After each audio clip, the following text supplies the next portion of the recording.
الحمد لله وكفى والصلاة والسلام على عباده الذين اصطفى خصوصا على أفضلهم وخاتم النبيين محمد الأمين وعلى آله وصحبه أجمعين. أما بعد فقد قال الله تبارك وتعالى كما ورد في سورة الشورى: أعوذ بالله من الشيطان الرجيم بسم الله الرحمن الرحيم. شرع لكم من الدين ما وصى به نوحا والذي أوحينا إليك وما وصينا به إبراهيم وموسى وعيسى أن أقيموا الدين ولا تتفرقوا فيه.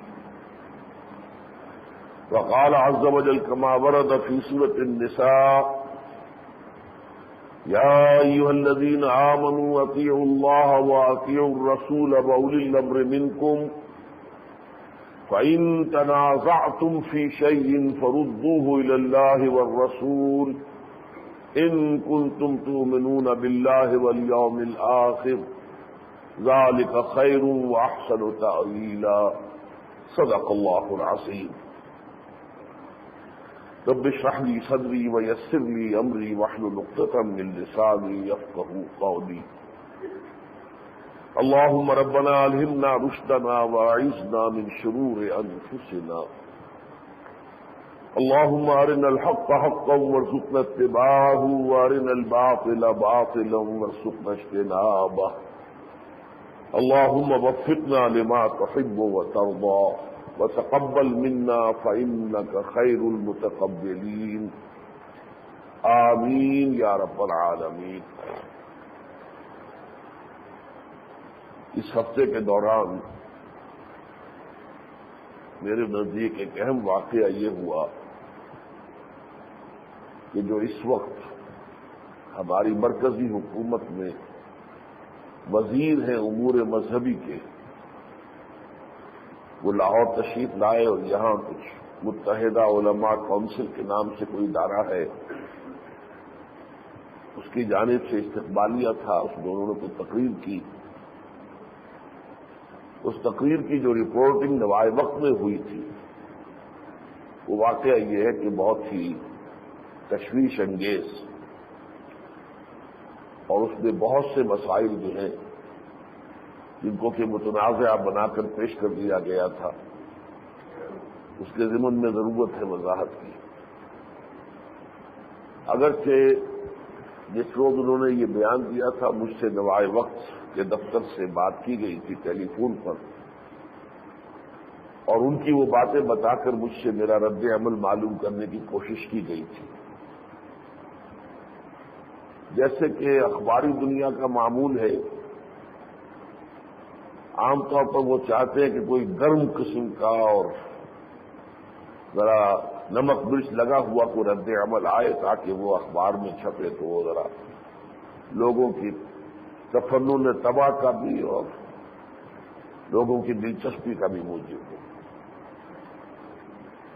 وہ چاہتے تھے کہ میں اسی طرح کی کوئی تیز و تند بات کہوں جیسی کہ آپ نے آج شاید پڑھ لی ہو کہ وہ جو ختم نبوت کانفرنس ہو رہی ہے اس کے مقررین نے پھر جو تبصرے کیے ہیں اور جو مطالبہ کیا ہے کہ انہیں فوراً برخاست کیا جائے وغیرہ وغیرہ، تو مجھ سے بھی کچھ اسی قسم کا رد عمل چاہتے تھے. میں نے ان سے یہ کہا کہ دیکھیے اول تو یہ معلوم نہیں انہوں نے کہا کیا ہے اور رپورٹ کیا ہوا ہے.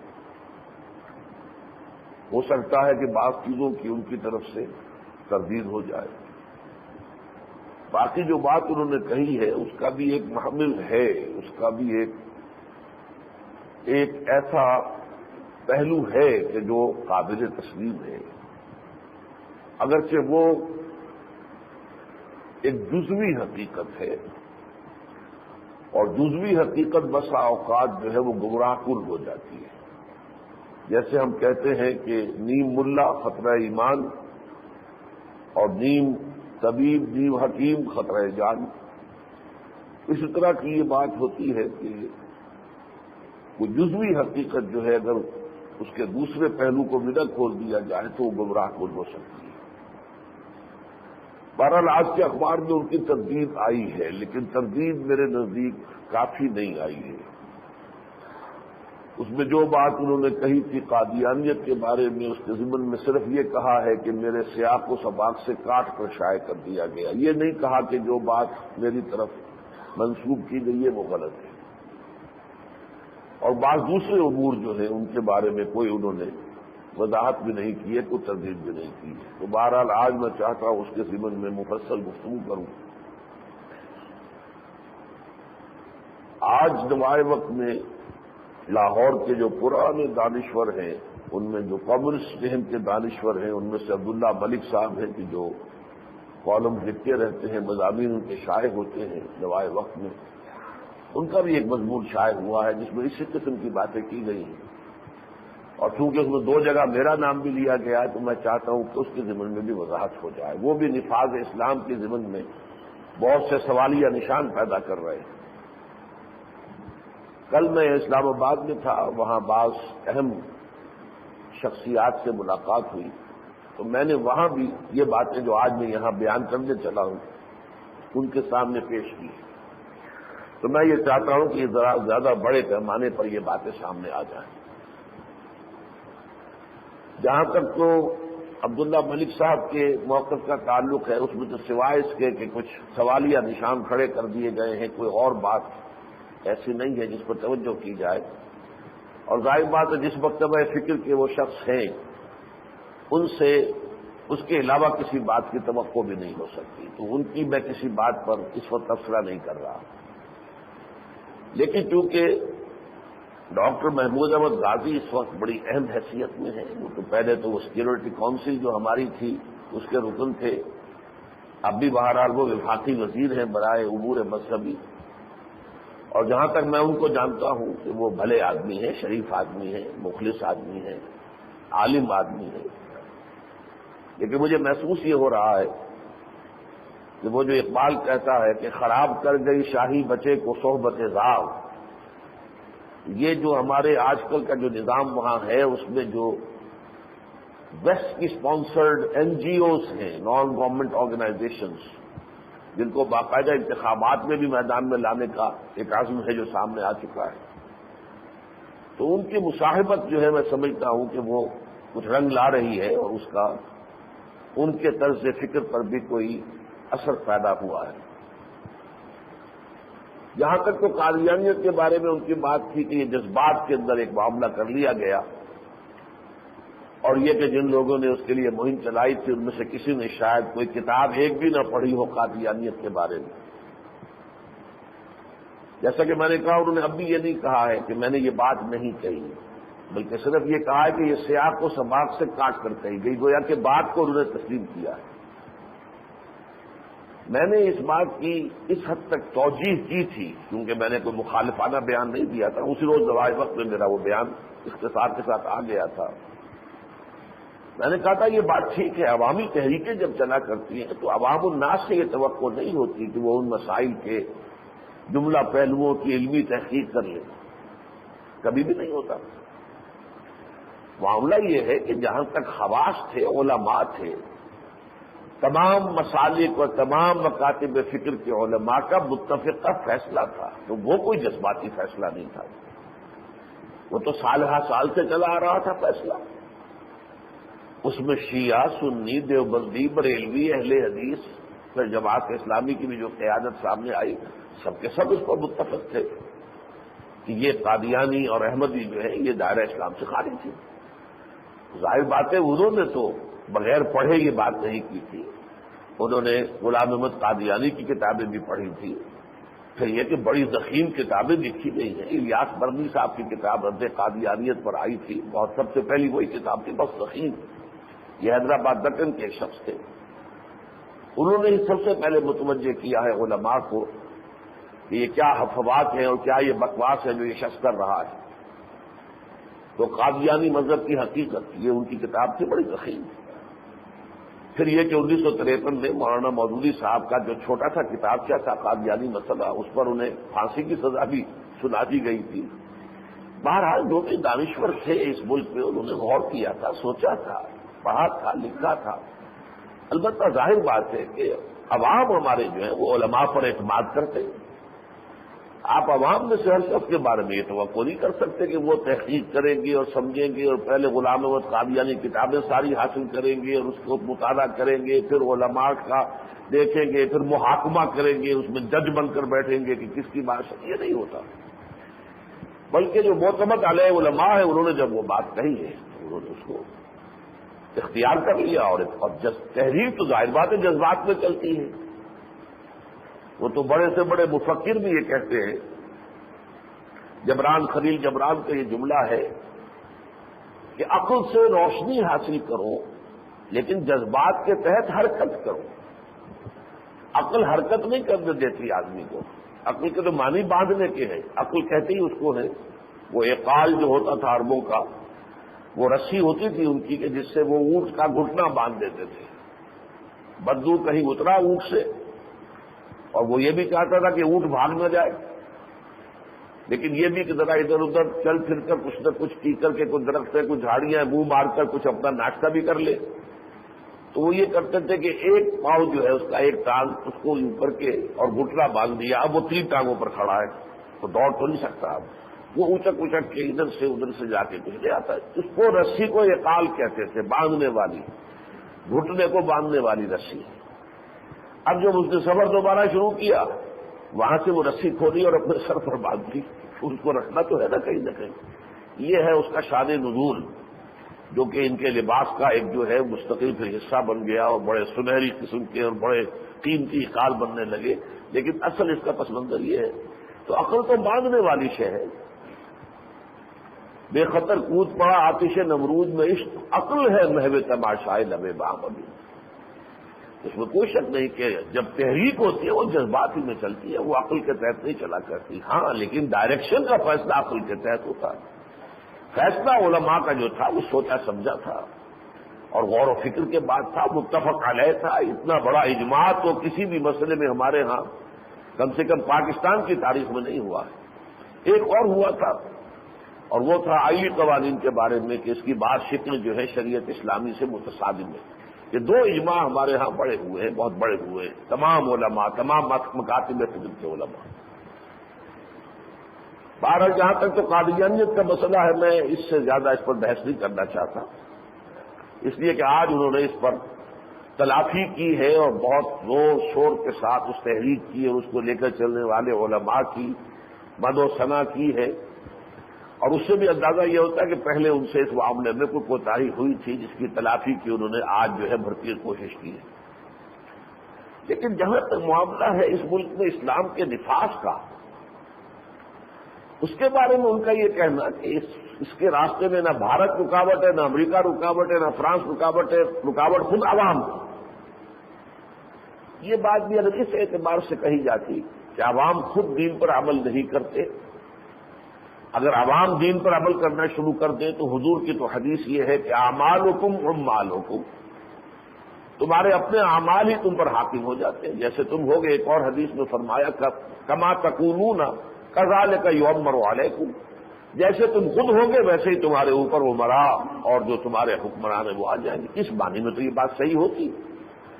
ایک وعظ اور نصیحت کے انداز میں اور تنبیہ کے انداز میں مسلمانوں کو زجر کے انداز میں کہا جائے کہ بھائی آپ خود رکاوٹ ہیں، آپ اسلام پر عمل نہیں کرتے، اسلام پر عمل کریں گے تو خود بہت اسلام. تو اس حد تک تو مجھے کوئی اعتراض نہ ہوتا.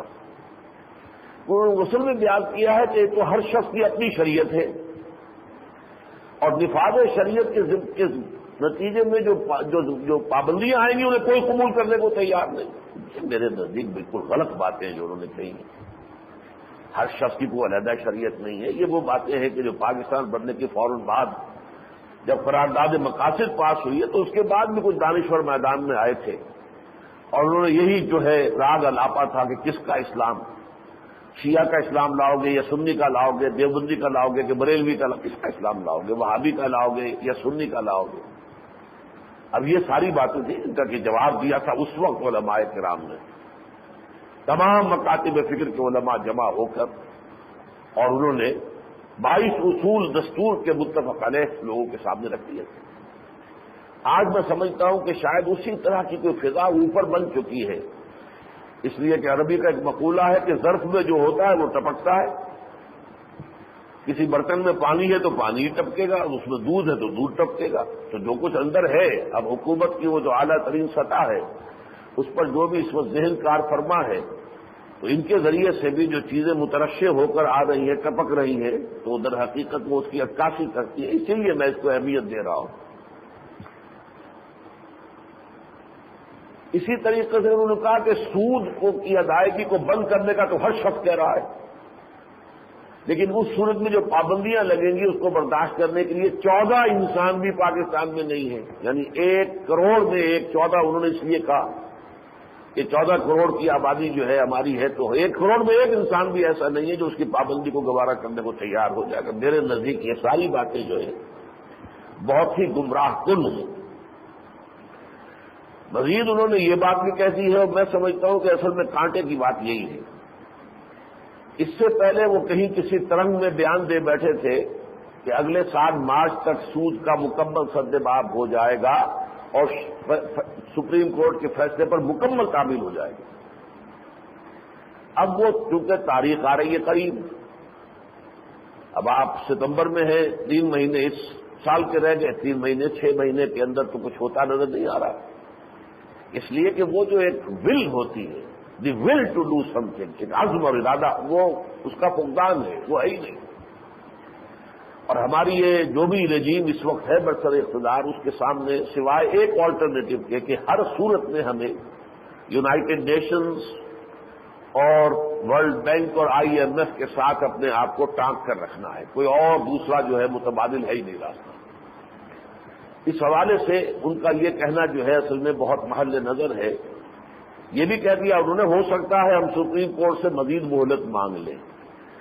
در حقیقت یہ سارا معاملہ جو ہے میرے نزدیک ان کی پوری گفتگو کا وہ میرے نزدیک اس کے گرد گھوم رہا ہے کہ لوگوں کے ذہنوں میں شکوک و شبہات پیدا کر کے، اور یہ کہ اگر کوئی تقاضا اور مطالبہ ہے عوام کے اندر کہ سود کا انسداد کیا جائے اور یہ کہ شریعت کا نفاذ کیا جائے، تو اس کے ضمن میں اس طرح کا ایک انتشار فطری پیدا کر کے اس قوت کو اور اس دباؤ کو کم کیا جائے. بہرحال اس ضمن میں جو بات عرض کرنا چاہوں گا اس وقت وہ یہ ہے، اور یہ چیزیں ایسی ہیں میں سمجھتا ہوں کہ اچھے بھلے لوگوں پر بھی واضح نہیں ہے. دیکھیے، یہاں نفاذ اسلام کے 2 پہلو ہیں. وہ دونوں ایک ہی چیز کے 2 پہلو ہیں، وہ دونوں ملے ہوئے ہیں آپس میں، تصویر کے 2 رخ ہوتے ہیں. لیکن بدقسمتی سے ہمارے ہاں یہ مختلف طبقے جو ہیں ہمارے، انہوں نے آپس میں تقسیم کر لی ہے یہ چیزیں. اڑائے کچھ ورق لالے نے، کچھ نرگس نے، کچھ گل نے، چمن میں ہر طرف بکھری ہوئی ہے داستان میری. ایک تصور یہ ہے کہ اسلامی قوانین، اسلامی سزاؤں کا اور شریعت کے قوانین کا نفاذ کیا جائے، یہ ہے اصل سے. یہ ہمارے علماء کا تصور بھی ہے، اور چونکہ عوام انہی کے زیر اثر ہے، عوام کا ذہن تو وہی بناتے ہیں. اور ظاہر بات ہے قرآن اور سنت میں بڑی شدید مذمت آئی ہے کہ اللہ کی اتاری شریعت کے مطابق فیصلے نہیں کرتے تو تم ہی کافر ہو، تم ہی مشرک ہو، تم ہی فاسق ہو. اس حوالے سے یہ پہلو جو ہے عام طور پر زیادہ نمایاں ہو کر لوگوں کے سامنے آتا ہے. دوسرا پہلو یہ ہے کہ اسلام نے جو نظام عدل اجتماعی دیا ہے، سیاسی سطح پر عدل و انصاف ہو، کوئی قوم دوسری قوم پر محکوم نہ ہو جائے، کوئی ایک طبقہ دوسرے طبقے پر حاکم نہ بن جائے، کوئی ایک طبقہ جو ہے اس کے لیے بالادستی جو ہے مستقل طور پر نہ ہو جائے، بلکہ یہ کہ لوگوں کے مابین تقسیم اختیارات، تقسیم حقوق مساوی ہو. اسی طرح معاشی میدان میں ایکسپلائٹیشن نہ ہو. ایسا نہیں ہونا چاہیے کہ ہیوز اور ہیو ناٹس کے 2 علیحدہ علیحدہ طبقے جو ہیں معاشرے کے اندر پروان چڑھتے چلے جائیں، اور ایک طرف دولت کی کمی ہو، بلکہ احتیاج ہو اور فقر ہو اور افلاس ہو اور فاقہ ہو، اور دوسری طرف عیاشیاں ہوں اور ہر طرح کے عللے تللے ہوں. نہیں ہونا چاہیے. اسی طرح انسانوں میں کوئی اونچ نیچ، یہ اونچا یہ نیچا، یہ اعلیٰ یہ ادنا، یہ گھٹیا یہ بڑھیا پیدائشی طور پر بہت بڑی ناانصافی ہے. جیسے ہندوؤں میں ہے، برہمن پیدائشی طور پر اونچا ہے، شودر پیدائشی طور پر نیچا ہے. ہمارے ہاں بھی ہے، سادات شاید اونچے سمجھے جاتے ہیں، چاہے کردار کچھ بھی ہو، گندا ہو برا ہو. سید زیادہ ہے، اور یہ بیچارہ مسلی جو ہے، جو اسلام لایا ہے، نچلی ذات کا آدمی، وہ مسلی، اس کو تو کہتے ہی مسلی ہے، مسلمان کو کہتا ہی نہیں اس کو، اور اسے تو اپنے برابر چارپائی پہ بیٹھنے کو نہیں دیتا۔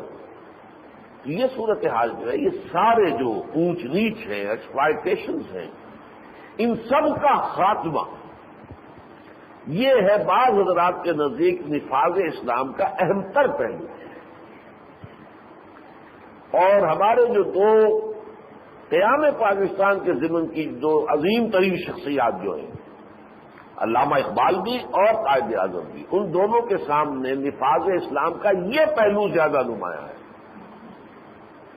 جہاں تک فارمل اسلام، جو بھی عبادات اور یہ ان کی وہ نفی نہیں کرتے، لیکن اس کی اہمیت وہ نہیں آتی کہ جو ان چیزوں کی آتی ہے کہ عدل و انصاف، اصول حریت و اخوت و مساوات، جو کہ قائد اعظم نے جو الفاظ بارہا استعمال کیے، تو وہ کتاب سے ہم نے تقسیم کیا تھا جو ہم نے یہاں ہوٹل میں تقریب کی تھی، کہ جس میں قائد اعظم کے اقتباسات جو ہیں جمع کر دیے گئے، بار بار کہا ہے اسلام کے اصول حریت و اخوت و مساوات، یہ چیز زیادہ تھی۔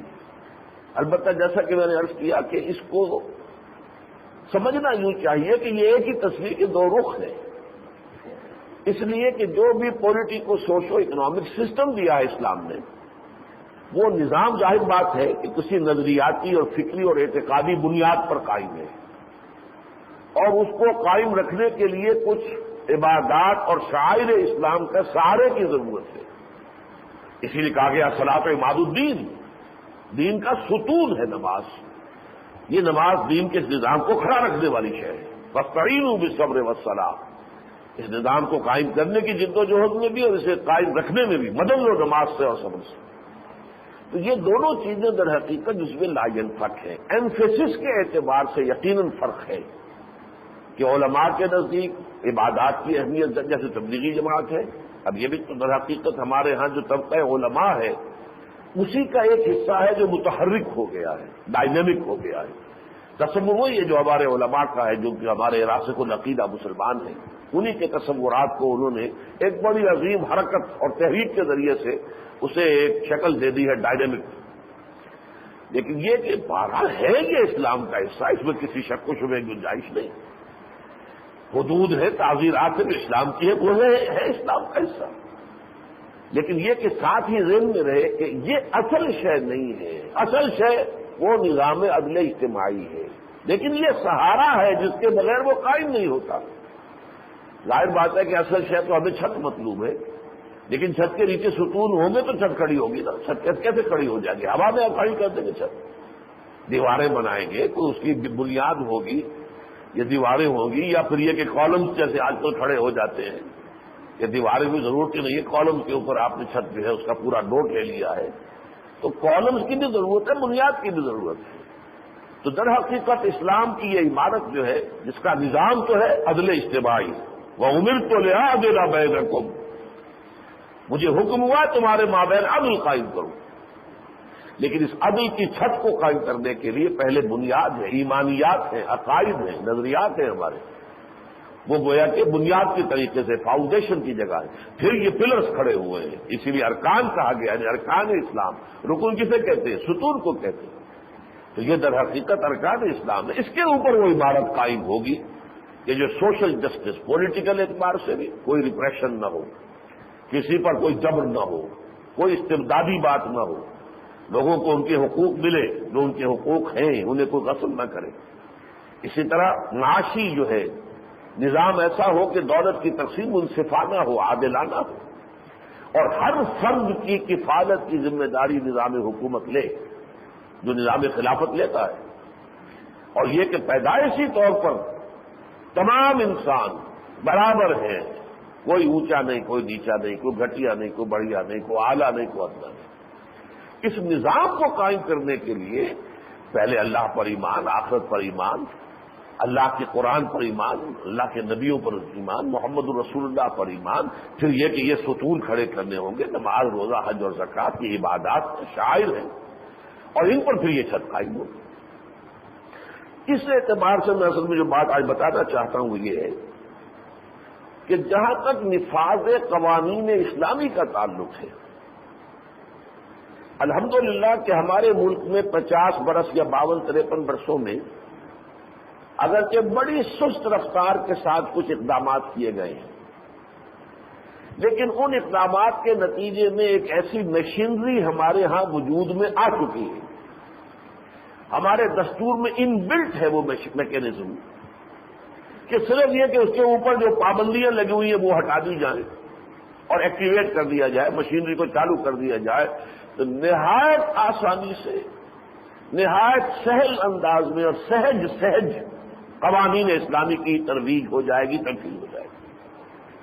اگر میں یہ جو خیال آتا بس ایک کوئی آرڈیننس نافذ ہوگا اور پھر فقہ حنفی جو ہے سب لوگ کتابیں کھول کے بیٹھ جائیں گے اور بیٹھے ہوں گے قاضی اور ان کے پاس ہدایہ رکھی ہوگی یا فتاوی عالمگیری رکھی ہوگی، بس وہ دیکھیں گے ورق الٹیں گے کیا فتویٰ اس میں، اس کے مطابق فیصلے دینے شروع، یہ بڑا عامیانہ سا جاہلانہ سا تصور ہے، یہ نہیں اصل میں ہوگا۔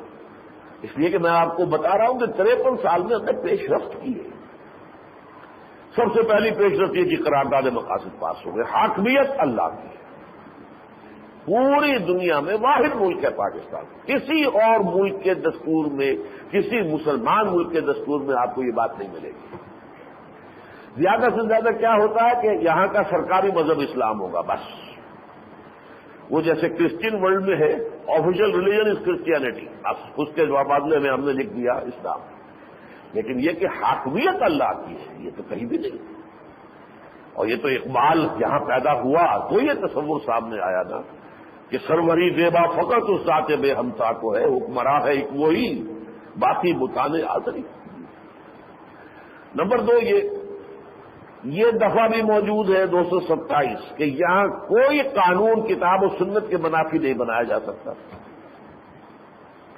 ان 2 دفعات کے ہوتے ہوئے اور 2 انسٹیٹیوشن قائم کیے گئے۔ پہلا انسٹیٹیوشن تھا خصی قسم کا، وہ تھا کونسل آف اسلامک آئیڈیالوجی، اس کے بعد طاقت کوئی نہیں تھی، اس کا کام تو یہ تھا کہ بیٹھے رہو، غور کرتے رہو، رپورٹیں دیتے رہو، بس اس سے آگے دستور میں ان کی رپورٹوں کا کیا حشر ہوگا، وہ کہاں جائیں گی، کیا ان کے نتیجے میں کیا وہ پارلیمنٹ کے اوپر اس کو نافذ کرنا ضروری ہوگا نہیں ہوگا، کچھ پتہ نہیں، سائلنس، ٹوٹل سائلنس۔ لیکن جو ادارہ ضیاء الحق نے قائم کیا ہے وہ خصی ادارہ نہیں ہے، وہ تو باقاعدہ اس میں طاقت ہے، اور وہ ہے فیڈرل شریعت کورٹ۔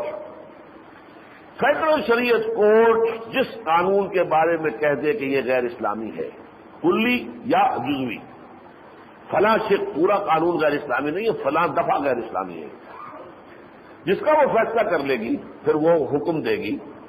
اگر وہ ہے جو مرکزی حکومت ہے اس کے دائرے کے کار کی بات ہے تو مرکزی حکومت کو نوٹس دے دے گی، اگر وہ ہے ان امور سے متعلق کہ جن کا تعلق صوبائی حکومتوں سے تو صوبائی حکومت کو نوٹس دے دے گی، مہلت معین کر دے گی 4 مہینے 6 مہینے کے اندر اندر اس دفعہ کی جگہ یا اس پورے قانون کی جگہ نئی آپ لیجسلیشن کر لیجئے، نئی قانون سازی کر لیجئے، ورنہ فلاں 4 مہینے یا 6 مہینے ختم ہونے کے بعد یہ قانون جو ہے یہ نل اینڈ وائڈ ہو جائے گا، عدم ہو جائے گا، اس کی کوئی حیثیت نہیں رہے گی۔ یہ ہے باقاعدہ ایک مشین۔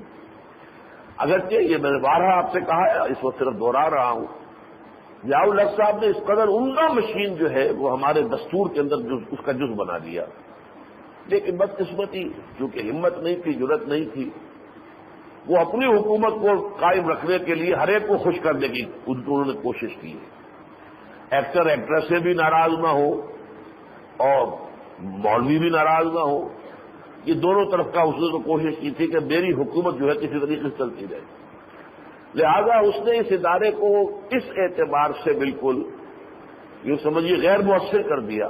دستور پاکستان تمہارے دائرہ کار سے خارج ہے، دستور کے بارے میں کچھ نہیں کہہ سکتے، انگلی نہیں اٹھا سکتے کہ یہاں اسلام کے خلاف کوئی چیز ہے۔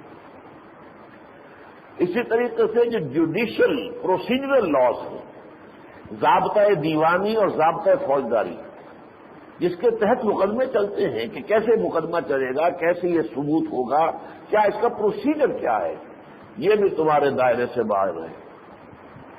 10 سال تک جو ہے مالی معاملات بھی تمہارے حدود سے خارج ہیں. وہ تو 10 سال کے بعد وہ ہتھکڑی کھل گئی، ٹائم تھی، چونکہ موقت تھی تو وہ وقت گزر گیا 10 سال، تو ہتھکڑی کھل گئی. تو فیڈرل شریعت کورٹ نے جو کمرشل انٹرسٹ ہے یا بینک انٹرسٹ ہے اسے بھی ربا قرار دے کر حرام قرار دے دیا. 6 مہینے کا نوٹس دے دیا تھا حکومت کو، اس کی جگہ پر متبادل نظام بناؤ ورنہ یہ نظام ختم ہو جائے گا. وہ تو یہ ہے کہ نواز شریف صاحب نے یعنی یوں سمجھیے کہ وعدہ خلافی بھی کی. انہوں نے کہا تھا کہ ہم اس کے خلاف اپیل نہیں کریں گے، اس لیے کہ کسی بھی ججمنٹ کو غیر مؤثر کرنے کا سب سے عمدہ طریقہ یہ اپیل کر دو. جب اپیل ہو گئی ہائر کورٹ میں، اب اس پر عمل کی بات جو ہے وہ آپ پر لاگو نہیں رہے گی جب تک کہ اپیل کا فیصلہ نہ ہو. اور وہ اپیل کر دی سپریم کورٹ میں. سپریم کورٹ کے اندر اکثر و بیشتر وہ جو شریعت ایپیلیٹ بینچ ہے وہ موجود ہی نہیں ہے. گزر گئے 8 سال 9 سال گزر گئے. یہ تو ہتھ کنڈے ہیں. لیکن یہ کہ بہرحال اور ایک اور چوتھی ہتھکڑی اور بھی تھی، آئلی قوانین بھی تمہارے دائرے سے خارج ہیں جو ایوب خان نے نافذ کیے تھے ایک منکر حدیث غلام احمد پرویز کے مشورے پر. ان کو بھی دوام دے دیا گیا کہ آئلی قوانین جو ہے اس پر بھی تم کو بات نہیں کر سکتے. میں نے جو ان سے استعفے کی بات کی تھی اپنی 5 جولائی 1982 کو یہی گورنر ہاؤس میں، گورنر جیلانی صاحب بھی موجود ہیں، جنرل جیلانی اس وقت، میں نے کہا تھا یہ آپ اپنے ماتھے پر کلنک کا ٹیکا لیے پھر رہے ہیں کہ آپ نے ایک فیڈرل شریعت کورٹ بنائی، اس میں ہینڈ پکڈ آپ نے علماء رکھے ججز کی حیثیت سے. پیر کرم شاہ صاحب آپ کا انتخاب ہیں، ملک غلام علی خان صاحب آپ کا انتخاب ہیں، تقی عثمانی صاحب آپ کا انتخاب ہے. اچھا مالی معاملات کے بارے میں چلیے کہا جا سکتا ہے کہ ایک دم نہیں ہو سکتی اس میں تبدیلی. یہ آئلی قوانین میں کیا قباحت ہے؟ آپ کو ان کے علم پر اعتماد نہیں ہے یا ان کی دیانت پر اعتماد نہیں ہے. اور چونکہ غلام احمد پرویز اس وقت تک زندہ تھے، میں نے کہا تھا کہ غلام احمد پرویز زندہ ہے، وہ بھی شریعت میں جا کے کورٹ میں ثابت کر دیں کہ اس میں کوئی شے خلاف اسلام نہیں ہے. میں خوش، میرا رب خوش. میں یہ نہیں کہتا کہ جو میں کہتا ہوں وہ آپ کریں، بلکہ آپ ان کے ہاتھ کھول دیں، شریعت کورٹ جو ہے وہ فیصلہ دے. کہنے لگے پھر یہ خواتین کو کون مطمئن کرے گا؟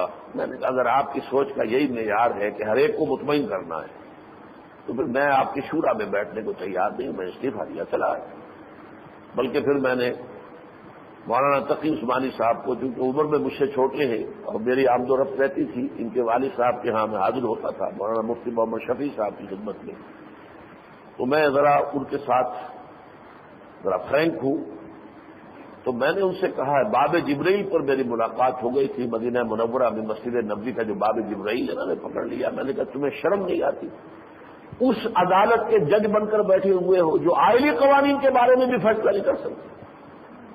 کہ میں کیا کروں، میں نے تو کئی دفعہ استعفیٰ دیا. میں نے کہا استعفیٰ میں دے کے آیا ہوں، کون روکتا ہے استعفے سے؟ ارادہ ہو آپ کا، آپ چیلنج کریں کہ جناب یہ صرف کم سے کم ہٹا دیجیے، تب تو میں بیٹھ سکتا ہوں، نہیں تو پھر میں جا رہا ہوں، میرا راستہ علیحدہ، آپ کا راستہ علیحدہ. بہرحال میں نے جو بات عرض کرنی تھی وہ یہ تھی کہ اب بہت ہی آسان راستہ ہے، بہت آسان راستہ. ہمارے دستور میں جو قدغنے ہیں فیڈرل شریعت کورٹ پر ان کو ہٹا دیا جائے.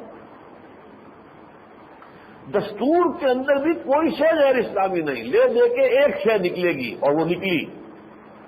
ہمارے دستور میں ایک دفعہ ہے، شاید 45 ہے نمبر اس کا، کہ اگر کوئی شخص ہے قتل کا مجرم ہے، اسے سزا ہو گئی ہے، سیشن کورٹ نے بھی سزا دے دی پھانسی کی، ہائی کورٹ میں بھی اپیل نامنظور، سپریم کورٹ میں بھی، لیکن اب جو ہے صدر مملکت کے پاس اختیار ہے کہ وہ اس کی جان بخشی کر سکتا ہے. یہ اسلام کے خلاف ہے. اسلام نے کسی صدر مملکت کو اختیار حاصل نہیں. ہاں مقتول کے ورثاء کو اختیار حاصل ہے، وہ دیت لے لیں، خوب بہا لے لیں یا ویسے ہی احسان کریں، معاف کر دیں کہ ہمارا آدمی تو چلا گیا، اب ہمیں کیا حاصل ہوگا، اس کو بھی ہم ختم کر دیں. ہمارے ہاں ایک طلبہ جو ہے ایک بچے یتیم ہو گئے، ایک عورت بیوہ ہو گئی، اب ان کے بھی ہم ایک خاندان کے اندر یہی کام کروا دیں تو کیا حاصل ہوگا؟ ہو سکتا ہے کسی کے دل میں یہ خیال آ جائے، وہ معاف کر دیں، معاف کر سکتے ہیں، خوب بہا لے لیں تاکہ وہ جو بھی مقتول ہے اس کے ورثاء کو کچھ سہارا ملے مالی اعتبار سے. بہرحال لیکن یہ کہ اس پر جب رٹ کی گئی تو سید نسیم حسن شاہ صاحب ہی نے پھر اس کے مقابلے میں یہ بات کہی کہ اگرچہ قرارداد مقاصد بھی اب دستور کا حصہ بن چکی ہے، لیکن یہ دفعہ بھی دستور میں ہے. ہم یہ نہیں کہہ سکتے کہ یہ دفعہ اس پر حاوی ہے یا وہ اس پر حاوی ہے، یہ دونوں برابر کی ہیں، لہٰذا وہ رٹ جو ہے خارج کر دی. پر میں آپ کو یہ بتا رہا تھا کہ اب یہ بات کہ حکومت جو ہے، نظام ہمارا پارلیمانی ہو، صدارتی ہو، یونٹری ہو، فیڈرل ہو، کنفیڈرل، اسلام کو اس سے بحث ہی نہیں ہے، سب کے سب مباح ہے. اسلام تو یہ کہتا ہے اللہ اور اس کے رسول کا حکم جو ہے وہ نافذ ہونا چاہیے، اور اپنے معاملات کو باہمی مشورے سے تم طے کرو، لیکن اس دائرے کے اندر مشورہ کر کے 100% لوگ بھی متفق ہو جائیں کہ کسی شے حرام کو حلال کر دیں، یہ نہیں کر سکتے. کسی حلال کو حرام کرنے یہ نہیں کر سکتے. تحلیل اور تحریم یہ صرف اللہ کے اختیار میں، اللہ اور اس کے رسول کا اختیار ہے بس. باقی اس کے اندر امرہم شورا بینہم، وہ اپنے معاملات کو تم باہمی مشورے سے چلاؤ، بہترین جمہوری اقدار اس کے اندر شامل کر لو. اب اگر یہ مشین چلا دی جائے، اس کے اوپر سے قدغنیں ہٹا دی جائیں، اور میرا مشورہ ایک یہ بھی ہے کہ اب کاؤنسل آف اسلامک آئیڈیالوجی کی ضرورت نہیں، یہ 2 ادارے تھے نا، اور میں نے جان بوجھ کر 2 مرتبہ لفظ استعمال کیا خصی، کہ یہ جو بھی ہے کاؤنسل آف اسلامک آئیڈیالوجی تو خصی ہے، اس کی کوئی حیثیت ہی نہیں. اس کی سفارشات کے فائلوں کی جا کے انبار لگ گئے ہیں، بہت کام کیا انہوں نے. اچھے جید علماء ہر مرتبہ فکر کے اس میں شامل رہے، ان کی تنخواہیں بھی دی ہے، کسی غریب قوم کے آخر پیسوں سے جو ہے ان کی تنخواہیں بھی تھی، ان کے سارے اخراجات تھے. تو انہوں نے جو رپورٹیں مرتب کی بس وہ رکھی ہوئی ہیں الماریوں کے اندر، انبار لگ گئے. تو اس کو ختم کر دیا جائے، اور اس میں جو جید علماء ہیں تو یہ جو فیڈرل شریعت کورٹ کے کئی بینچ بنا دیے جائے، تاکہ یہ نہ ہو کہ اب اتنے مصروف ہے کہ ایک ہی قانون کے اوپر بس گفتگو ہو رہی ہے، دوسرے پر بات ہی نہیں ہو سکتی. کئی بینچ ورک کر رہے ہوں. اسی طرح ایپیلیٹ جو ہے بینچ فیڈرل، اس میں سپریم کورٹ میں وہ بھی ایکسرسائز ہو، اور تیزی کے ساتھ اس مشین کو چلا دیجیے. اس کے نتیجے میں خود بخود یہ کہ ترمیم ہوتی جائے گی، اور ترمیم کس حوالے سے ہوگی؟ جو شے کتاب و سنت کے منافی ہو. یہ بہت اہم معاملہ ہے. ہمارے دستور میں کسی فقہ کا تذکرہ آج تک نہیں آیا، فقہ حنفی کا بھی نہیں ہے، فقہ مالکی کا بھی نہیں، فقہ جعفری کا بھی نہیں. کتاب و سنت اگر آپ دیکھیں گے آبجیکٹو ریزولوشن تو بھی کتاب و سنت، دفعہ 227 کتاب و سنت. یعنی یہ کہ نئی قانون سازی ہو سکتی ہے بالکل، کہ مباحات کے دائرے میں نیا قانون بنائے، نافذ کریں. صرف یہ ہے کہ وہ کتاب و سنت کے حدود سے تجاوز نہ کریں. یا ایھا الذین آمنوا، اہل ایمان، اطیعوا اللہ و اطیعوا الرسول. دیکھو اطاعت کرو اللہ کی اور اطاعت کرو اس کے رسول کی صلی اللہ علیہ وسلم. وَأُولِي الْأَمْرِ، اور اپنے اولو الامر جو آپ تمہارے ہاں والی امر ہو گئے ہو، حکمران ہو، ان کی بھی اطاعت کرو. لیکن اگر تمہارا اختلاف ہو جائے، فَإِن تَنَازَعْتُمْ فِي شَيْءٍ فَرُدُّوهُ إِلَى اللَّهِ وَالرَّسُولِ، تو مسئلے کو لوٹا دو اللہ اور اس کے رسول کی طرف. اب یہاں کسی شخص کی رائے جو ہے وہ فیصلہ کن نہیں ہوگی. کوئی کسی کا ججمنٹ ہے، کسی کا اجتہاد ہے، وہ فیصلہ کن نہیں ہے. اصل فیصلہ کن شے ہے کتاب اور سنت. فَرُدُّوهُ إِلَى اللَّهِ وَالرَّسُولِ، اللہ کی کتاب، رسول کی سنت. اور اس کے لیے فیڈرل شریعت کورٹ کوئی بھی قانون سازی کی ہے آپ کی پارلیمنٹ نے، میں تفصیل سے ان پر بحث کر چکا ہوں. عہد حاضر میں اسلام کا اگر نظام خلافت کی بنیاد پر کوئی ریاست قائم ہوگی تو اس کا دستوری خاکہ کیا ہوگا، قانون سازی کی شکل کیا ہوگی، اجتہاد کی صورت کیا ہوگی، کہ وہ ہماری پارلیمنٹ یا جو بھی مقننہ ہوگی وہ قانون بنائے گی. فرض کیجئے ایک اجتہاد میرا ہے، ایک کسی اور کا ہے، ایک کسی اور کا ہے، لیکن میرا اجتہاد نافذ نہیں ہوگا. اجتہاد وہ نافذ ہوگا جسے پارلیمنٹ کی اکثریت قبول کر لے. البتہ اگر میرا یہ خیال ہے کہ نہیں صاحب اس اجتہاد میں تو کتاب و سنت کی نفی ہو گئی ہے، تو فیڈرل شریعت کورٹ میں جا کر میں اپنا پوائنٹ ثابت کروں گا. اگر میں ثابت کر دوں وہ اجتہاد یا وہ نیا قانون جو بنا رہے ہیں وہ ختم ہو جائے گا. یہ بہترین اسکیم ہے کہ جو اس میں ہمارے ہاں آ گئی ہے، اس پر عمل ہو جائے. جو ہم نے بریک لگا رکھے ہیں اور یہ ہم سمجھتے ہیں اصل میں مغالطے ہیں کہ پتہ نہیں دستور کی ساری عمارتیں اکھاڑ کے رکھ دیں گے لوگ. کوئی مولوی کھڑا ہو کر کہہ دے گا پارلیمنٹ ہی غلط ہے، کوئی اور عالم دین یہ کہہ دے گا کہ یہ انتخابات ہی غلط ہے. یہ بات نہیں ہے.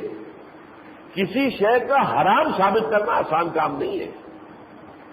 اگرچہ یہ کہ کسی شے کو یہ ثابت کرنا کہ یہ کتاب و سنت کے احکام سے میں نے انفر کیا ہے، استنباط کیا ہے، یہ بھی آسان نہیں ہے، لیکن کسی شے کو حرام ثابت کرنا بھی آسان نہیں ہے۔ اور اصول شریعت کا یہ ہے، فقہ کا، کہ ہر شے حلال ہے، مباح ہے، الا یہ کہ ثابت ہو جائے کہ وہ حرام ہے۔ یہ نہیں ہے کہ ہر شے حرام ہے الا یہ کہ ثابت کر دیا جائے کہ یہ جائز ہے۔ زمین و آسمان کا فرق واقع ہو جاتا ہے۔ ہر شے اباحت اسے کہتے ہیں، اصل اباحت ہے، یہ اصطلاح ہے فقہ میں کہ اصل جو ہے اباحت ہے۔ ہر شے کے اندر اصلاً جو چیز ہے بنیاد وہ یہ کہ مباح ہے۔ ہاں کوئی کتاب و سنت سے ثابت ہو جائے کہ حرام ہے تو وہ حرام ہو جائے گی، لیکن اس کے حلال ہونے کے لیے دلیل کتاب و سنت سے لانے کی ضرورت نہیں ہے ہمیں۔ اگر آپ یہ ثابت نہیں کر سکے کہ یہ حرام ہے کتاب و سنت سے تو وہ حلال ہے، وہ جائز ہے، چاہے اس کے لیے آپ کتاب و سنت سے کوئی مثبت دلیل نہ بھی لا سکیں، لیکن اگر وہ حرام ثابت نہیں ہوتی تو پھر وہ حلال ہے، مباح ہے۔ اور وہ ساری پارلیمنٹ مباحات کے دائرے میں، اب یہ ساری چیزیں ہمارے دستور میں ہوتی مباحات ہے۔ میں نے بتایا آپ کو کہ یہ پارلیمانی نظام ہو یا یہ نظام جو ہے ہمارا وہ پریزیڈنشل ہو، پھر یہ کہ صوبوں کے پاس کیا اختیارات ہو، مرکز کے پاس کیا ہو، یونین کاؤنسل بنانے چلے ہیں وہاں پہ کیا اختیارات، وہ سب مباحات میں سے ہیں۔ یہی بات تھی اصل میں جو ایک زمانے میں کہی تھی اے کے بروہی صاحب نے۔ یہ بھی ان دانشوروں میں تھے جو قرارداد مقاصد کے پاس ہونے کے بعد یہ دلیل لے کر میدان میں آئے تھے کہ کون سا اسلام نافذ کرو گے۔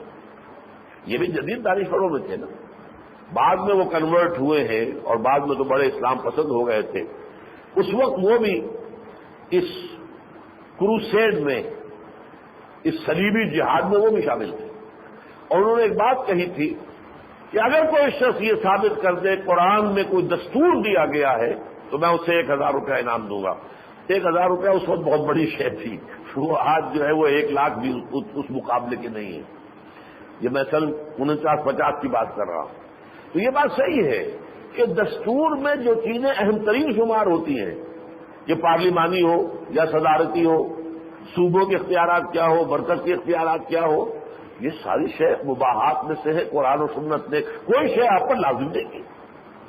لازم یہی ہے اللہ اور اس کے رسول کے احکام، اس کے اندر اور باقی باہمی مشورے سے معاملات طے کرو، دین کو قائم کرو۔ دین نام اس کا ہے، صرف ان عقیم الدین، دین اس کا نام ہے کہ حاکمیت اللہ کی ہے، اس کا قانون اس کا اور اس کے رسول کا دیا ہوا، وہ ٹوٹل بالادستی اس سے حاصل ہے، اس سے ہم تجاوز نہیں کر سکتے۔ لا تقدموا بین یدی اللہ و رسولہ۔ البتہ اس دائرے کے اندر امرہم ہے، اللہ نے تمہیں آزادی دے رکھی ہے، امرہم شورا بینہم، وہ آپس میں مشورے سے طے کر لو، اس میں ووٹنگ بھی کر لو تو کوئی حرج نہیں۔ میں تو سادہ سی مثال سے میں نے سمجھائی ہے یہ بات اپنے خطبات میں۔ دیکھیے آپ کے گھر میں کوئی دعوت ہے، لوگوں کو آپ نے بلایا ہے، اب سوال پیدا ہوتا ہے کہ مشروب کون سا سرو کیا جائے۔ اگر کوئی شخص کہے کہ صاحب شراب سرو کرنی چاہیے، اب یہ حرام ہے، اس کو تو سب کے سب 100% بھی کہیں تو یہ جائز نہیں ہوگی، وہ تو حرام رہے گی۔ البتہ جو مباح ہے ان میں 7 اپ رکھیں گے، اسپرائٹ رکھیں گے، یا شربت روح افزا رکھیں گے، یا کوئی جام شیریں رکھیں گے، جو چاہے کر لیں، اور اس میں ووٹنگ بھی ہو جائے تو کیا حرج ہے؟ ووٹنگ سے یہی طے ہوگا نا کہ یہ مباح یا یہ مباح ہوگا، مباح تو جو شے مباح ہے وہ جائز ہے، اللہ خیر اللہ۔ تو اس میں جمہوریت کو ہم دخل دے سکتے ہیں کہ اس حد تک شریعت کے دائرے کے اندر اسی لیے بہترین لفظ آیا ہمارے دستور میں، no legislation can be done repugnant to the Quran and the Sunnah. یہ نہیں کہا ہے کہ کوئی قانون سازی نہیں کی جا سکے گی جب تک کہ اس کے لیے دلیل قرآن و سنت سے نہ لائی جا سکے، یہ نہیں کہا ہے۔ یہ کہا کتاب و سنت کے منافی کوئی قانون سازی نہیں ہو سکتی۔ وہی بات جو میں نے کہی کہ ہر وہ شے کہ جس کو حرام ثابت نہ کیا جا سکے وہ حلال ہے۔ تو یہ میں آپ کے سامنے رکھ رہا تھا کہ یہ مشین، کل بھی میں کچھ کہہ کے آیا ہوں کہ اس کو آپ چالو کر دیجئے، یہ مشین کے اوپر بریک لگے ہوئے ہیں اور ذہنوں میں اصل میں مغالتے ہیں کہ شاید یہ چیزیں بھی مولوی لوگ اب کیونکہ کہتے رہتے ہیں لوگ، حالانکہ حقیقت یہ ہے، میں نے کل بھی کہا تھا وہاں کہ کسی شے کو حرام ثابت کرنا اتنا آسان نہیں ہے، آپ کو کوئی نسل نہیں پڑے گی، قرآن سے، حدیث سے، کتاب سے، سنت سے کوئی نسل لے کر آئیے، ہاں حرام ثابت ہو جائے تو پھر آپ ادھر نہیں جا سکتے. لیکن یہ جو آپ کے دستور کی اصل بات ہے، سارا جھگڑا ہمارے دستور میں ہوتا ہے. یہ جو چھوٹے صوبے ہیں ان سب کو مصیبت یہ تو پڑی ہوئی ہے کہ ہمارے پاس اختیارات کم ہیں. سارے اختیارات مرکز کو دے رکھے ہیں، اور مرکز پنجاب کیونکہ بہت بڑا صوبہ ہے، مرکز جو ہے اس کے اوپر پنجاب چھایا ہوا ہوتا ہے. لہذا ہمارے اوپر پنجاب حکومت کر رہا ہے. یہی رونا رویا تھا بنگالیوں نے، مشرقی پاکستان کے لوگوں نے. فوج کو بھی کہا تھا پنجابی فوج ہے یہ. حالانکہ فوج کے اندر پنجابی ہے، شریعت میں ہے، اس میں تو کوئی شک نہیں. لیکن آپ کو معلوم ہے سرحد سے پٹھان تو بہت بڑی تعداد کے اندر اس میں موجود ہیں، وہ کوئی پنجابی فوج تو نہیں ہے. ہاں سندھ سے اچھا اردو اسپیکنگ جو ہے کافی لوگ ہیں، بڑے آفیسرز میں سے. اب آخر اردو اسپیکنگ نکل آیا کہ نہیں آیا؟ پرویز مشرف جنرل کی حد تک پہنچا کہ نہیں پہنچا؟ دلی کا رہنے والا، دلی میں پیدا ہوا، 4 سال کی عمر میں پاکستان آیا. اس لیے فوج در حقیقت پنجابی فوج نہیں ہے، لیکن انہوں نے پنجاب کو گالی دینی تھی. آج سندھی جو ہے وہ بھی پنجاب کو گالی دے گا. اسی لیے ہم نے یہ رائے دی بھائی آپ چھوٹے کر دیجئے صوبے. یہ جو انہوں نے بات کہی ڈاکٹر محمود عبد الغازی نے کہ 14 آدمی 14 کروڑ کے حوالے سے 14 آدمی بھی نہیں ہوں گے جو ان پابندیوں کو قبول کر لیں، برداشت کرنے کو تیار ہوں. میں سمجھتا ہوں کہ یہ پاکستانی قوم کے بارے میں بہت غلط اندازہ ہے. دین کے حوالے سے ان سے قربانی مانگی ہے، تیار ہوں گے. اس کے ہٹ کر آپ کہتے ہیں جی ایس ٹی دے دیجئے، فلاں دے دیجئے. اب یہ کوئی دین کا مسئلہ نہیں ہے. یہ تو اب آپ کی تدبیری چیزیں ہیں. جنرل سیل ٹیکس ہو اور یہ ہو اور وہ ہو. اب آج پھر جو ہے اور بجلی کی درد بڑھا دی. اس کا معاملہ دین سے تو نہیں ہے. ہاں دین کے حوالے سے بات سامنے لائیے. ظاہر بات ہے کہ ہمارے ہاں جو بھی حکمران آج تک آئے ہیں بھٹو سے زیادہ سیکولر تو کوئی نہیں تھا.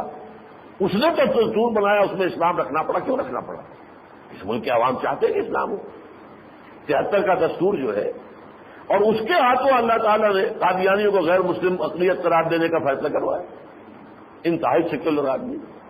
تو یہ ہے کہ معاملہ تو اصل میں یہ ہے کہ آپ کے عوام کی اصل میں طلب کیا ہے، کیا چاہتے ہیں وہ.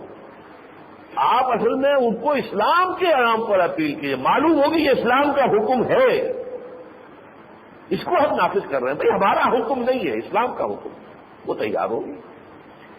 تو اس کو اصل میں یہ مغالطہ ہے کہ لوگ تیار نہیں ہوں گے، بلکہ یہ کہ اس قوم کے اندر سے اگر محنت کا مادہ اور قربانی کا جذبہ ابھر سکتا ہے تو صرف اسلام کے حوالے سے ابھرے گا، کوئی اور ذریعہ نہیں ہے.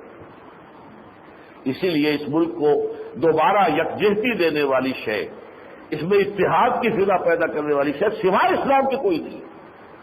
یہ قوم قومیتوں میں تقسیم ہو چکی ہے. کالا باغ کیوں نہیں بن سکتا؟ چھوٹے صوبوں کو اعتماد نہیں ہے. سارے ٹیکنیکل پوائنٹس بھی ثابت کر دیے گئے سندھیوں پر کہ کوئی حرج نہیں ہے اس میں. لیکن وہ کہتے ہیں کہ کل کیا پتا ہے پاکستان کے ٹکڑے ہو جائیں تو سندھ علیحدہ ہوگا تو سندھ کی تو جان جو ہے پنجاب کے ہاتھ میں ہوگی. آج تو کہہ رہے ہیں یہ کہ ہم اتنا پانی دیں گے آپ کو، یہ لیکن یہ کہ وہ تو اصل میں تو سارا قبضہ ان کے پاس ہو جائے گا، ہم تو پھر بالکل بیکار ہوں گے. یہ اعتماد نہیں ہے. اگر اعتماد ہو کہ نہیں وہ بھی مسلمان ہیں اور اسلام کے احکام سے روگردانی کرنے والے نہیں ہیں، اسلام نے جو بھی عدل و انصاف کے اصول بتائے ہیں اس پر چلیں گے، ہم بھی مسلمان ہیں وہ بھی مسلمان ہیں، اور نظر آئے ان کی زندگیوں میں اسلام، تو ظاہر بات ہے کہ پھر باہمی اعتماد کی فضا پیدا ہوگی. اور اس اعتماد کی فضا کے اندر پھر کنسنسس ہوگا، اجماع ہوگا، آپ آگے بڑھیں گے، اور یہ کہ آپ میں ایک اجتماعیت وجود میں آ جائے. تو اس طریقے سے یہ جہاں تک قوانین کی تنفیذ کا تعلق ہے، اس کے ضمن میں یہ جو میں نے قدم گنوائے ہیں، قرارداد مقاصد دفعہ 227، council of Islamic ideology, federal شریعت کورٹ، اور سپریم کورٹ کے اندر بھی فیڈرل شریعت کورٹ کے خلاف اگر فیصلے کے خلاف ہو تو شریعت اپیلیٹ بینچ. یہ ایک ایسا نظام ہے، اس میں سے کاؤنسل آف اسلامک آئیڈیالوجی کو منفی کر دیجئے، باقی یہ نظام جو ہے کافی ہے. صرف یہ ہے کہ قدغنیں ختم کر دی جائیں، اور یہ کہ اس کے ججز جو ہیں ان کی تعداد بڑھائی جائے. کاؤنسل آف اسلامک آئیڈیالوجی کے جو بھی مجتہدانہ بصیرت رکھنے والے جو علماء ہیں مختلف فرقوں کے، انہیں ججز کی حیثیت سے لایا جائے، اور یہ کہ ان کا جو ہے شرائط ملازمت وہ بھی بڑھائی جائے، ہائی کورٹ کے اور سپریم کورٹ کے ججز کی مساوی کی جائے. لیکن جہاں تک ہے معاملہ اسلام کے نظام عدل اجتماعی کا، اس میں بھی جہاں تک تو سیاسی عدل ہے وہ تو اس دستور کے ذریعے سے ہو جائے گا. تمام مسلمان ایک دوسرے کے مساوی حقوق ہیں۔ امام ابو حنیفہ کا جو ہے یہ سمجھیے کہ آب زر سے لکھے جانے کے قابل جملہ ہے، المسلم کفو لکل مسلم، مسلمان جو ہے وہ تمام مسلمانوں کے بالکل برابر، حقوق میں کوئی کسی کا زیادہ نہیں، کسی کا کم نہیں۔ میں نے تو آپ کو یاد ہوگا بارہ مثال دی ہے کہ اگر ایک ہی باپ کے بیٹے ہوتے حضرت ابوبکر صدیق رضی اللہ تعالی عنہ سید الصدیقین اور عبداللہ ابن ابی رئیس المنافقین، اگر ایک ہی باپ کے بیٹے ہوتے تو وراثت میں برابر حصہ ملتا ہے۔ یہ نہیں ہو سکتا تھا کہ یہ تو سید الصدیقین ہے، ان کا جو ہے وراثت میں زیادہ حصہ ہونا چاہیے، یا کوئی دوسرا بیٹا ہوتا فاسق فاجر ہوتا، چلیے منافق نہیں بھی ہے فاسق فاجر ہے، اس کا کم ہونا نہیں، برابر۔ So long as you accept ہم ایز اے مسلم، جب تک آپ اسے قانون المسلمان مانتے ہیں اس کے حقوق برابر ہیں، کوئی کمی نہیں ہو سکتی۔ اس حوالے سے ایک نظام بنایا جا سکتا ہے بڑی آسانی کے ساتھ۔ سیاسی عدل جو ہے وہ تو جو میں نے خاکہ آپ کو دیا اس کے اندر پورا آ جائے گا۔ معاشی عدل کے لیے دو چیزوں کی بڑی شدید ضرورت ہے، سود کا خاتمہ، وہ آسان نہیں۔ دیکھیے جو میرے تصورات ہیں سود کے بارے میں، وہ تصورات تو بغیر ٹوٹل ریولیوشن کے آ ہی نہیں سکتے، لیکن غنیمت یہ کہ ہمارے ہاں جو فقہا کا تصور ہے، علماء جو ہیں وہ تو فقیہوں کی باتوں پر چلتے ہیں، اس میں یہ ہے کہ ایک تھوڑی سی گنجائش ہے کہ جس سے یہ سرمایہ دارانہ نظام کی کسی نہ کسی شکل کو باقی رکھا جا سکتا ہے۔ اسی پر یہ اسلامک بینکنگ کی ساری عمارات تعمیر کر رہے ہیں۔ میں بارہ بتا چکا ہوں کہ یہ گلاس اگر آپ نقد پیسے دے کر لیتے ہیں تو یہ 10 روپے کا ہے، اور ایک مہینے کے بعد پیسے دیں گے تو 11 روپے کا ہے۔ میرے نزدیک یہ سود ہے، اسی درجے میں شک نہیں کہ سود ہے، لیکن فقہی اعتبار سے یہ جائز ہے۔ قسطوں پر کوئی چیز دی جا رہی ہے تو قیمت بڑھا سکتے ہیں۔ اس حوالے سے یہ اجارہ اور یہ پھر یہ جو پی ایل ایس وغیرہ یہ ساری چیزیں اور مارک اپ، یہ ساری چیزیں جو ہیں یہ سرمایہ دارانہ نظام کی گویا کہ ایک ہلکی شکل کو برقرار رکھنے کا ذریعہ ہے۔ لیکن میں کہتا ہوں کہ یہ بھی غنیمت ہے اگر یہ اس وقت آ جائے تو، اس لیے کہ کم سے کم اس سے آگے نہیں بڑھے گا۔ یہ نہیں ہوگا کہ اگر 2 مہینے لگ گئے تو اب 12 روپے ہو گئے، اور 3 مہینے لگ گئے تو اب 13 روپے، یہ نہیں ہوگا۔ بس انیشل جو بھی انکریمنٹ آپ نے رکھی ہے اس کو تو فقہ کے اندر جائز کہتے ہیں کہ چونکہ آپ نے ادھار دیا ہے مال، آپ قیمت بڑھا دیں، لیکن اس سے بعد اگر فرض کیجیے اس مدت میں وہ نہیں دے سکتا تو اب مزید نہیں ہوگا۔ تو میرے نزدیک یہ ہے کہ بہت سا سود کم ہو جائے گا، البتہ سود کا مکمل خاتمہ ٹوٹل ریولیوشن، اور ٹوٹل ریولیوشن آتا ہے لوگوں کی ذہنیتوں کو تبدیل کر کے۔ جب تک لوگوں کے اندر اصل ترجیح آخرت کی نہیں ہوگی اور دولت کی حوث اور دولت کی محبت دلوں میں سے کم نہیں ہوگی، سرمایہ داری تو اس کا نام ہے، دولت کی محبت سرمایہ داری ہے۔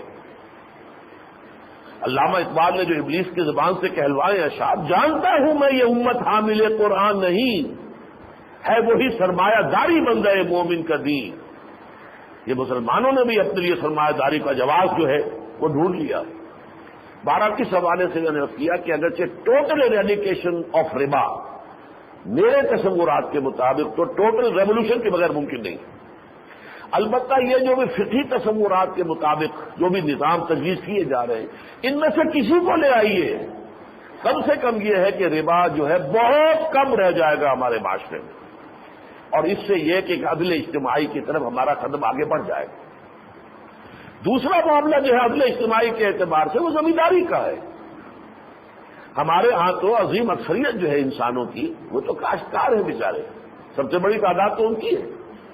کاروباری لوگ کتنے پرسنٹ ہوں گے، انڈسٹریلسٹ کتنے پرسنٹ ہوں گے، سب سے بڑی تو ہماری تعداد جو ہے لوگوں کی وہ کاشتکاروں پر مشتمل ہے۔ اصل مسئلہ جو ہے عدل کا، انصاف کا، ان کے لیے ہے، محنت اس کی، خون پسینہ اس کا، عیش کرے زمیندار جاگیردار، یہ مسئلہ سب سے کٹھن ہے۔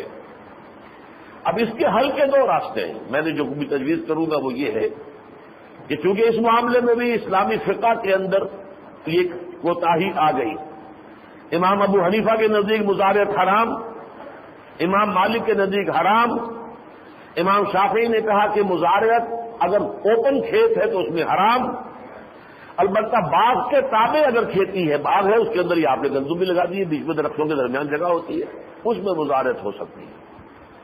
اور امام احمد ابن حنبل نے اس کے جواز کا فتویٰ دیا، اور امام ابو حنیفہ کے دو شاگردوں نے جواز کا فتویٰ دے دیا، قاضی ابو یوسف، امام محمد رحمہ اللہ۔ لیکن یہ کہ امام ابو حنیفہ اسے حرام مطلق کہتے ہیں، امام مالک حرام مطلق کہتے ہیں، تو یہ ہے کہ ایک بورڈ بنایا جائے، کمیشن بنایا جائے، اس میں مجتہدانہ بصیرت رکھنے والے علماء کو شامل کیا جائے، اور یہ کہ جو بھی بندوبست اراضی کے ماہرین ہوں جدید ان کو شامل کیا جائے، تو بیٹھ کر غور کریں اس میں سے کون سا راستہ ہم اختیار کریں۔ اور دوسرا مسئلہ اور بھی ہے، اگر اس راستے سے حل نہیں ہوتا تو ایک راستہ اور بھی ہے، ہماری اراضی عشری ہے یا خراجی ہے؟ خراجی زمین کسی کی ملکیت ہوتی ہی نہیں ہے، عشری ملکیت ہوتی ہے، جس کی ملکیت ہوتی ہے وہ اوپر سے عشر دیتا ہے یا نصف عشر دیتا ہے، اگر بارانی ہے تو 10واں حصہ پیداوار کا دے دے گا، اور اگر وہ آرٹیفیشل اریگیشن ہے تو 20واں حصہ دے گا، اس لیے کہ کچھ نہ کچھ اسے خرچ کرنا پڑے گا اریگیشن پر، نہری پانی لے رہا ہے تو آبیانہ دینا پڑے گا، ٹیوب ویل لگایا ہے تو اس میں ظاہر بات ہے کہ ڈیزل لگے گا، کھپے گا یا بجلی کھپے گی، تو وہاں 20واں حصہ رہ جائے گا۔ لیکن بارانی ہے جس میں کہ بس بارش ہی سے ہوا جو کچھ بھی ہوا ہے تو اس میں 10واں حصہ دینا پڑے گا، یہ ہوتی ہے عشری زمین ملکیت۔ لیکن حضرت عمر نے یہ فیصلہ کیا تھا، اور بڑے بحث و مباحثے کے بعد فیصلہ کیا تھا کہ جو بھی ملک کبھی بھی بزور تمشیر فتح ہوں گے مسلمانوں کے ہاتھوں، ان کی ساری اراضی جو ہے وہ امت مسلمہ کی اجتماعی ملکیت ہوگی، کسی فرد کی ملکیت نہیں ہوگی، چاہے وہاں کے لوگ مسلمان ہو جائیں تب بھی وہ زمین ان کی ملکیت نہیں شمار ہوگی، اس لیے کہ بزور شمشیر فتح کی۔ ہاں اگر لڑے بھیڑے بغیر وہ ایمان لے آئے تو وہ ان کی ملکیتیں برقرار رہیں گی۔ جیسے کہ میں نے بتایا جب بھی فوجیں نکلتی تھی تو 3 آلٹرنیٹیوز، اسلام لے آؤ ہمارے برابر کے ہو گئے، تمہاری ساری ملکیتیں، تمہارے اموال، تمہاری ہر چیز جائز، ہر چیز محفوظ، اور یہ نہیں تو جزیہ دو اور چھوٹے بن کر رہو، تب بھی تمہارے مال تمہارے پاس رہیں گے، جزیہ دینا ہوگا۔ البتہ اگر وہ تیسری شکل ہو کہ ہم تلوار کے ذریعے سے فتح کریں گے تو پھر تمہاری ہر شے جو ہے وہ ہماری ملکیت ہو جائے گی، تم اسلام بھی لے آؤ بعد میں تو کوئی فرق واقع نہیں ہوتا، تمہاری زمینوں سے خراج لیا جائے گا اور وہ خراج بیت المال میں جائے گا سیدھا، اور خراجی زمین کسی کی ملکیت ہوتی نہیں۔ تو اس مسئلے میں پچھلی صدی تک تو یہ مسئلہ چلا آ رہا تھا، میں نے آپ کو بارہا سنایا ہے، قاضی صلاح اللہ پانی پتی رحمۃ اللہ علیہ، بہت بڑے صوفی، بہت بڑے فقیہ، بہت بڑے محدث، بہت بڑے مفسر، جامع ترین شخصیت پچھلی صدی کی، اور ان کی کتاب ہے مالا بدھ منہ، یہ فقہ کی کتاب ہے جو بالکل پرائمر سمجھیے کہ جو جیسے کہ ہر چیز کے اندر قاعدہ ہوتا ہے پھر پہلی کتاب ہوتی ہے، قاعدہ ہے یہ فقہ کا۔ صاف لکھا انہوں نے ہندوستان میں کوئی اراضی عشری نہیں ہے، ملکیتی نہیں ہے، ساری اراضی خراجی ہیں، لہذا میں عشر کے مسائل یہاں لکھتا ہی نہیں، خام خواہ طالبوں کے ذہنوں کے اوپر بوجھ ڈالنے کی ضرورت کیا ہے جب یہاں عشری زمین ہے ہی نہیں، خراجی ہے۔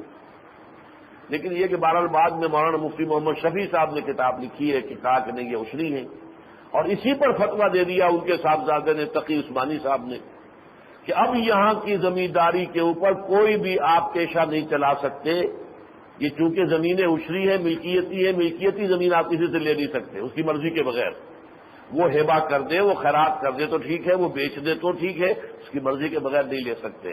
لہذا جو 2 آپ کے ہاں ہوئی ہیں زرعی اصلاحات وہ بھی غلط تھیں، لیکن ان کو کنڈون کیا گیا تو ہو چکی، مزہ ما مزہ جو ہو چکا، آئندہ کوئی نہیں ہو سکتی۔ اس مسئلے کا حل بھی یہ ہے کہ ایک بڑا ہائی پاورڈ کمیشن بیٹھے علماء کا اور وہ فیصلہ کرے کہ آیا قاضی ثناء اللہ پانی پتی رحمۃ اللہ علیہ کی بات صحیح ہے، یا ایک اور عالم دین تھانہ بھون کے ہوتے تھے حضرت اعلیٰ تھانوی، ان کا فتویٰ بھی یہی تھا، یہ سب زمینیں جو ہے خراجی ہیں۔ لیکن یہ کہ آج ہو سکتا ہے بہت، اگر خراجی ہے تو کسی کی ملکیت ہے ہی نہیں، نہ کسی کے باپ کی ملکیت ہے، وہ تو ظاہر بات ہے جو بندوبست اب تک چلتا رہا تھا، اب ہم بالکل نیا بندوبست اراضی کر سکتے ہیں، ہر کاشتکار کو 1 مربع زمین دے دو، یا یہ کہ 25 ایکڑ زمین دے دو، اور یہ کہ اس سے خراج دو، اور حکومت کے پاس اتنا آ جائے گا اس سے ریونیو کہ بہت سے یہ جو نحوستی اور بلکہ ملعون قسم کے ٹیکس ہیں جنہوں نے لوگوں کو جھوٹ بولنے پر اور جھوٹا حلف لینے پر جو ہے مجبور کیا ہوا ہے. انکم ٹیکس جو ہے سب سے زیادہ منحوس اور ملعون ٹیکس ہے، سوائے اس کے کہ جو بیچارے سیلریڈ لوگ ہیں ان کا تو مسئلہ اور ہے، ان کی تو تنخواہ سے کٹ جاتا ہے، لیکن ان کا بھی جو ہے اصل میں ان کی روح جو ہے وہ تو اس کے اندر، اگر شام کو وہ کوئی ٹیوشن بھی کر رہے اور وہ ٹیوشن اپنے شو نہیں کر رہے تو بے ایمانی تو ہو گئی. بے ایمانی تو ایک پیسے کی ہو یا 1 روپے کی ہو یا 1000 روپے کی، بے ایمانی تو بے ایمانی ہے. اگر کوئی اور ذریعہ ان کا ہے اور وہ اسے شو نہیں کر رہے انکم ٹیکس کی اپنے ریٹرن میں، تو بے ایمانی ہو گئی. اس ٹیکس نے جو ہے لوگوں کو بہت خراب کیا ہے، بہت غلط. اس کی تو لعنت کا یعنی میں سمجھ تو سدباب ہونا چاہیے. اور یہ ریونیوز اگر آ جائیں، اگر مان لیا جائے کہ یہ زمینیں خراجی ہیں اور ہر کاشتکار جو ہے خراج براہ راست دے گا، نہ بیچ میں کوئی زمیندار، نہ ایبسینٹی لینڈ لارڈ، نہ کوئی جاگیردار، تو اتنے ریونیو جمع ہو جائے گا کہ پھر اس قسم کے غیر معقول منحوس اور ملعون ٹیکسوں کی کوئی ضرورت نہیں رہے گی. بس یہ مسئلہ ایسا ہے کہ جو ذرا محنت طلب ہے، ایسے نہیں ہوگا، اس کے لیے ذرا تحقیق کرنی ہوگی. باقی یہ جیسا کہ میں نے عرض کیا کہ سود کے اسداد کے سلسلے میں جو بھی ہمارے علماء اس وقت دے دے نظام وہ قائم کر دیں گے. بہت حد تک تو کمی ہو جائے گی نا، بالکل کمی نہ ہو، بالکل خاتمہ نہ ہو. وہ بھی میری رائے ہے، ہو سکتا ہے میری رائے غلط ہو، ان کی رائے صحیح ہو، اللہ عالم، لیکن میری اپنی ایک رائے ہے، سوچی سمجھی رائے ہے. چند باتیں مجھے کہنی ہے ملک کی حالات کے بارے میں. یونائٹڈ نیشنز کا جو ملینیم اجلاس ہو رہا ہے اس میں واقعہ یہ ہے کہ ہمارے جو بھی اس وقت کے سربراہ ہیں، چیف ایگزیکٹو پرویز مشرف صاحب نے نہ صرف یہ کہ وہاں جو تقریر کی ہے بلکہ یہ کہ وہاں جو اور سربراہوں سے ملاقاتیں وہ کر رہے ہیں، تو ان کی وزٹ بہت کامیاب ہے، اس میں کوئی شک نہیں. حالانکہ بہت پیسہ خرچ کیا ہے بھارت نے پروپیگنڈے پر، بہت خرچ کیا، لیکن یہ کہ جس طرح کی جرأت مندانہ اقدام یہ کرتے ہیں، بات کرتے ہیں، ڈٹ کر کرتے ہیں، آنکھوں میں آنکھیں ڈال کر کرتے ہیں، اللہ نے ہمت دی ہے. تو اس سے یہ کہ اس وقت بھارت جو ہے پسپائی کے اوپر آ گیا، وہ ڈیفینسو پر ہے اس وقت. انہوں نے کشمیر کے بارے میں بھی بڑی ڈٹ کر باتیں کی، سر نو زندہ کیا اس مسئلے کو. تو ان کی کارکردگی جو ہے اللہ کے فضل و کرم سے بہت بہتر رہی ہے. اور بھارت کے خلاف جو پیس آفینسو انہوں نے لیا وہ بھی بہت صحیح ہے کہ بھارت تیار ہو تو ہم بھی اپنی فوجوں میں کمی کر دیں گے، وہ بھی کر دیں. وہ اگر اپنا سارا ایٹمی اسلحہ برباد کر دیں تو تیار ہو ہم بھی کر دیں گے. وہ جو ہے اس طرح کا معاملہ کرے ہم بھی کر دیں گے. تو یہ پوری دنیا کی رائے عامہ جو ہے اس کے لیے یہ چیزیں کافی کنونسنگ باتیں ہیں کہ در حقیقت ہر دھرمی پر جو ہے وہ بھارت اترا ہوا ہے. یہ تو میں جو بھی اس وقت بین الاقوامی سطح پر بات کیا کرنا تھا. ہمارے ملک کے اندر بھی اس وقت جو ہے ایک بہت ہی میرے نزدیک ناخوشگوار صورت پیدا ہو گئی ہے، اس لیے کہ بہت عرصے کے بعد اس ملک میں 2 جماعتیں سیاسی ابھر کر سامنے آئی تھیں. پیپلز پارٹی تو بڑی پرانا اس کا ہو گیا، وہ کافی انٹرنچڈ ہے، اس کے جو ہے اس کا ووٹ بینک بھی ہے عوام کے اندر، اور ان کی ایک حیثیت ہے، اور بہت سے اتار چڑھاؤ آئے ہیں، اپس اینڈ ڈاؤنز آئے ہیں، بہت سی سختیاں انہوں نے جھیلی ہیں، لیکن پیپلز پارٹی برقرار رہی ہے. اب یہ کہ بہت عرصے کے بعد مسلم لیگ کے نام سے بھی ایک جماعت جو ہے تیار ہو کر سامنے آ گئی تھی. اور یہ کسی بھی جمہوری نظام کے چلانے کے لیے ضروری ہے کہ 2 جماعتیں جو ہے وہ مضبوط بنیادوں پر قائم ہو. لیکن مسلم لیگ کا اس وقت جو معاملہ ہو رہا ہے، میری بڑی خواہش تھی کہ میں مخلصانہ مشورہ دیتا. میں نے میاں شریف صاحب کو فون بھی کروایا تھا کہ میں حاضر ہونا چاہتا ہوں، لیکن شاید انہوں نے مناسب نہیں سمجھا، اس لیے کہ میں نے، آپ کو معلوم ہے کہ پچھلے سال جو ہے میں نے 11 غالباً جنوری کو یہ کہہ دیا تھا کہ مجھے اب اس خاندان سے کسی خیر کی کوئی توقع نہیں. جو بھی توقعات میں نے وابستہ کی تھی سن 97 میں، 98 میں، لیکن 99 کے آغاز میں جنوری میں جمعے کے خطبے میں میں نے کہا تھا مجھے کسی خیر کی امید نہیں رہی. ظاہر بات ہے کہ اس قسم کی باتیں ان تک بھی پہنچی ہوں گی تو شاید وہ بھی مجھ سے بددل ہوں، ناراض ہوں. لیکن میں انہیں مشورہ دینا چاہتا تھا کہ اس وقت اس جماعت کو اس کرائسس میں مت ڈالیے، اور یہ موقع ہے کہ یہاں خالص جمہوری انداز میں الیکشن کروا دیے جائیں اوپن، اور نواز شریف صاحب آ جائے ہویا، کوئی اور آ جائے فبیہا. اسے خاندانی ایشو نہ بنائیں، اسے اپنی انا کا مسئلہ نہ بنائیں. جماعت تقسیم ہو جائے گی جیسے اس وقت ہو گئی تھی، ایک وہ کنونشن لیگ بن گئی تھی اور ایک اور کاؤنسل لیگ بن گئی تھی. اسی طریقے سے تقسیم ہو جائیں گے، پھر اس کی حیثیت نہیں رہے گی، وہ حیثیت جو بن گئی تھی. یعنی اگر 2 مرتبہ وزیر وزارت عظمیٰ کی گدی پر آئی ہے بے نظیر، تو 2 مرتبہ ہی آ گئے نواز شریف صاحب. تو گویا کہ ایک پیرلل جو ہے، ہم وزن معاملہ جو ہے، چاہیے کہ دونوں ہی کی کارکردگی جو ہے مایوس کن رہی، وہ بھی برابری ہے کہ برابری کا معاملہ تو ہو گیا نا، کامیابی میں بھی برابری اور ناکامی میں بھی برابری. لیکن یہ 2 برابر جماعتوں کا ہونا ضروری ہے. تو میں اب ظاہر بات ہے کہ ملاقات ہوتی تو میں جا کے ان سے اپنا یہ مخلصانہ مشورہ پیش کر دیتا.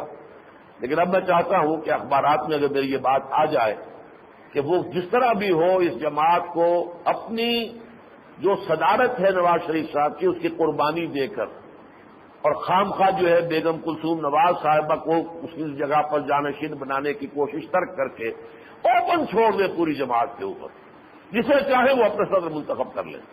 اگر یہ ایک روایت پڑ جائے مسلم لیگ کے اندر تو واقعہ یہ ہے کہ پھر یہ بہت آگے نکل جائے گی پیپلز پارٹی سے. لیکن پیپل پارٹی میں تو ابھی وہ ایک کلٹ چل رہا ہے، بھٹو کلٹ اور بھٹو خاندان، بھٹو کا نام اور بے نظیر بھٹو. لیکن اگر یہاں پر واقعتاً کوئی مشاورتی نظام بن جائے اور ایک جمہوری بنیادوں پر جماعت استوار ہو جائے مسلم لیگ، تو یہ پاکستان کے مستقبل کے حوالے سے یقیناً بہت بہتر ہوگا. یہ میرا مخلصانہ مشورہ ان حضرات کو ہے. میں توقع کرتا ہوں اگر اخبارات میری اس بات کو شائع کر دیں اور ان تک بھی یہ بات پہنچ جائے، شاید اللہ تعالیٰ، میں خلوص دل سے کہہ رہا ہوں، میں نہ ادھر ہوں نہ ادھر ہوں، نہ اس میدان میں ہوں، میں اس میدان کا آدمی نہیں ہوں، لیکن جو کچھ کہہ رہا ہوں وہ پاکستان کی خیر خواہی، مسلم لیگ کی خیر خواہی اور خود ان حضرات کی بھی خیر خواہی. اس لیے ظاہر بات ہے کہ اب وہ ایک مصیبت میں آئے ہوئے ہیں، تکلیف میں آئے ہوئے ہیں. ان کے لیے اس وقت کا دور جو ہے یہ کوئی اچھا دور تو نہیں ہے.